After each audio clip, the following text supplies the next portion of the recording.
معلوم نہیں کہ مولے کی بات میں اثر تھا یا اس کی شخصیت میں کہ جب وہ واپس آئے تو اسے دونوں عورتیں اپنی جگہ بیٹھی ہوئی ملی۔ غالباً انہوں نے صلاح مشورے کے بعد طے کیا تھا کہ اب بھاگنا غلط ہوگا، اس بندے کو آزما لینا چاہیے۔ سچ تو اسے معلوم ہو ہی گیا، اب دیکھنا یہ ہے کہ وہ خود کتنا سچا ہے۔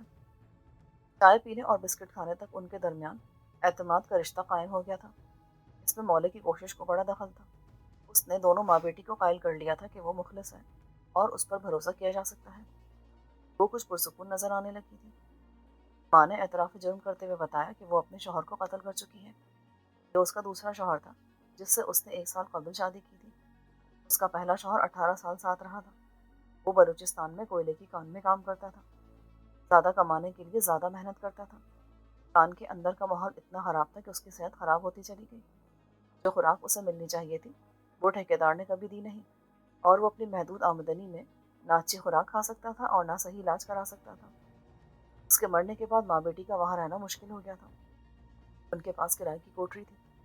شوہر کے جو تھوڑے بہت واجبات تھے وہ بھی ختم ہو گئے تو فاقہ کشی کی نوبت آ گئی۔ ان کے چاروں طرف حوث کے مارے بھوکے گدھ جیسے مردوں کی دنیا تھی جو ان کی جسم نوچ لیتے۔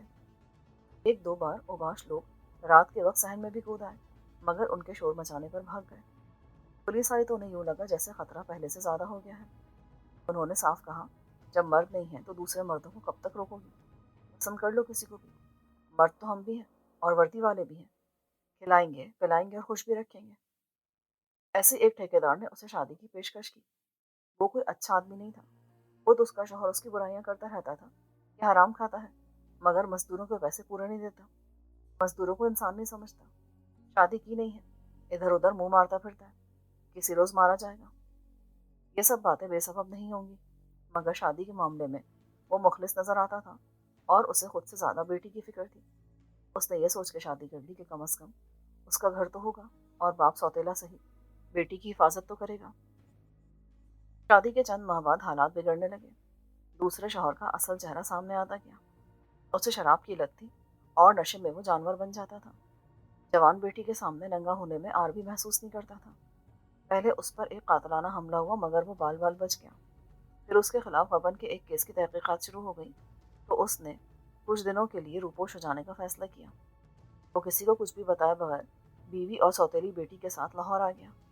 اس نے فرضی نام سے مکان کرائے پر لیا اور کوشش کرتا رہا کہ اس کے خلاف غبن کا کیس دب جائے۔ اس کی شراب نوشی جاری رہی اور بہت جلد یہ بات سامنے آ گئی کہ ماں کے ساتھ ساتھ اس کی نظر سوتیلی بیٹی پر بھی ہے۔ اس روز اس نے نشے میں بیٹی کے آبرو لوٹنے کی کوشش کی۔ ماں اس وقت کچھ سودا صرف لینے بازار چلی گئی تھی۔ وہ اچانک پہنچی تو اسے عجیب منظر دکھائی دیا۔ اس کی بیٹی نیم بے ہوش پڑی تھی۔ اس کے جسم پر لباس نام کی کوئی چیز نہ تھی۔ ایک حیوان کا مقابلہ کرتے کرتے اس کی ہمت جواب دے گئی تھی، اور ماں نہ آتی تو شاید وہ حیوان اس کے ہوش میں بھی آنے کا انتظار نہ کرتا۔ ماں کا دماغ الٹ گیا۔ اس نے آؤ دیکھا نہ تھا، کچن سے نئی چمکتی چھری اٹھا کے اس نے شرابی مرد پہ حملہ کیا۔ کسی دشواری کے بغیر شوہر نے بیوی سے چھری چھین لی اور قریب تھا کہ اس سے بیوی کو ذبح کر دیتا کہ پیچھے سے بیٹی نے اس کے سر پہ ٹیبل لیمپ دے مارا۔ ٹکرا کر گرا تو جنون میں مبتلا ماں نے اس کو ذبح کرنے میں دیر نہ لگائی۔ کچھ دیر رونے دھونے کے بعد جب ان کے ہوش و حواس بحال ہوئے تو انہیں صورتحال کی سنگینی کا اندازہ ہوا۔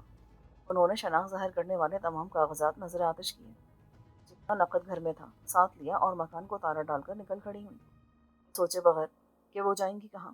وہ بس کے اڈے پر آ گئی۔ جب اس کی باری آئی تو مولے نے پورا سچ نہیں بتایا۔ اس نے بتایا کہ اس کی بیوی مر چکی ہے اور چونکہ وہ اپنے نوزائیدہ بچے کو پال نہیں سکتا تھا اس لیے اسے شہر لے آیا تھا کہ کسی یتیم خانے کے سپرد کر دیں۔ بچے کو اس نے ایدھی ہوم کے باہر رکھے جھولے میں ڈال دیا اور رات گزارنے کے لیے قریب کی ایک مسجد میں چھپ کر سو گیا۔ اس کا ارادہ صبح اپنے گاؤں کو لوٹ جانے کا تھا۔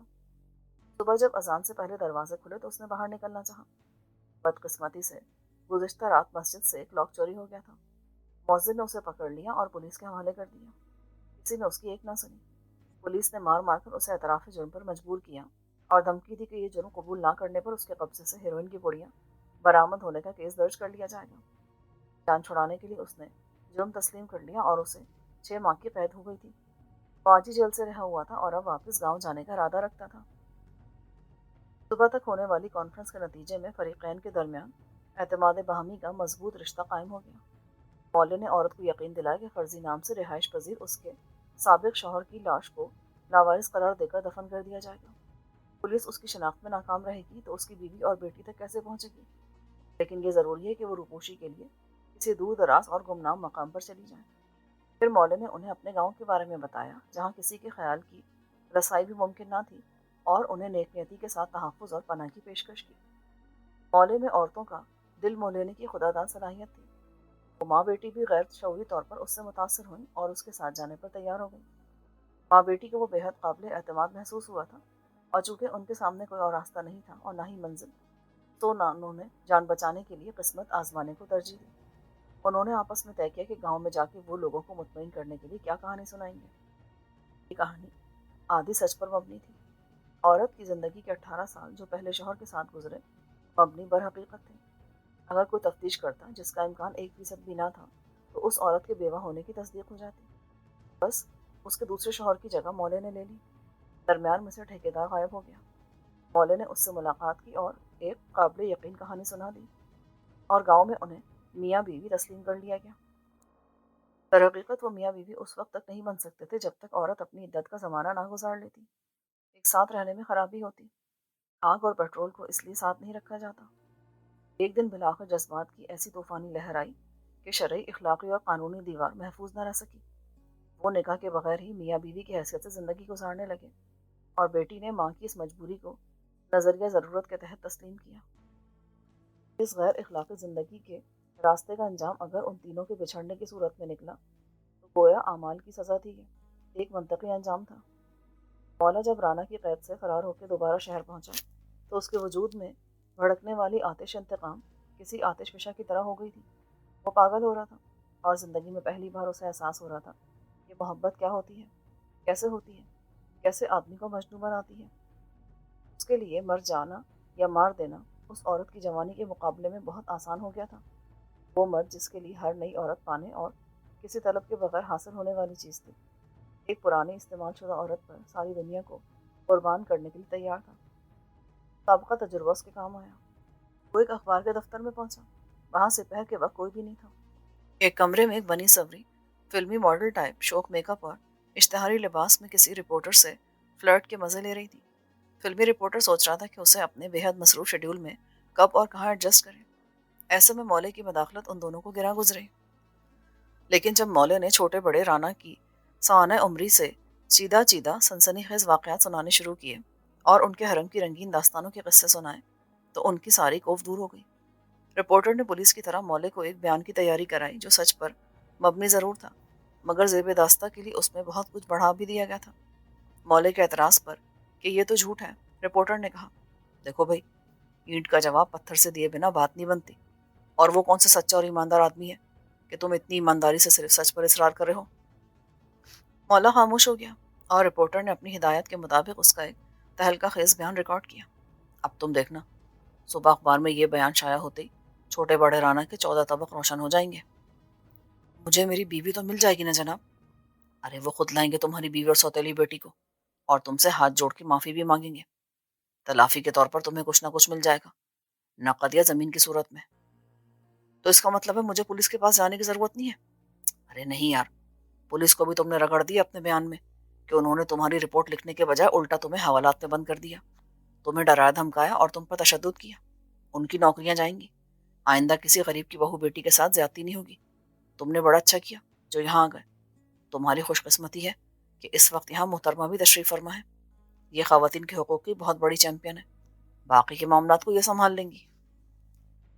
محترمہ نے ادائے دلبری کے ساتھ مسکرا کے ساڑی کا پلو گرا کے اپنی جلوہ سمانی سے مولے کی نگاہوں کو خیرہ کیا۔ اب تم فکر ہی نہ کرو، میں کل ایک احتجاجی مظاہرے اور ایک پریس کانفرنس کا انتظام کرتی ہوں، اس سے حکومت کے ایوانوں میں زلزلہ آ جائے گا۔ آزادی نسواں کی جدوجہد اسی طرح کامیاب ہوگی۔ وہ مولے کو اپنے ساتھ لے گئی۔ اس کے جاتے رپورٹر نے رانا صاحب کو فون کیا اور انہیں بتا دیا کہ مولے نے ان کے خلاف اپنے بیان میں ان پر کیا الزامات عائد کیے ہیں، اور وہ چاہتا کہ یہ بیان منو ان شائع کیا جائے۔ عورتوں کو مادر پردر آزاد کرنے کی فلاحی تحریک کی کرتا دھرتا یہاں موجود تھی۔ اب وہ مولے کو اپنے ساتھ لے گئی ہے۔ چھوٹے رانا صاحب رات کے وقت اخبار کی کاپی پریس میں جانے سے پہلے رپورٹر کے پاس پہنچے اور اسے اپنی شاندار نئی گاڑی میں بٹھا کے ایک 5 اسٹار ہوٹل میں لے گئے۔ وہاں ڈنر کے بعد اس نے رپورٹر کو پھولوں کا گلدستہ پیش کیا۔ یہ والد صاحب نے بھجوایا ہے۔ رپورٹر نے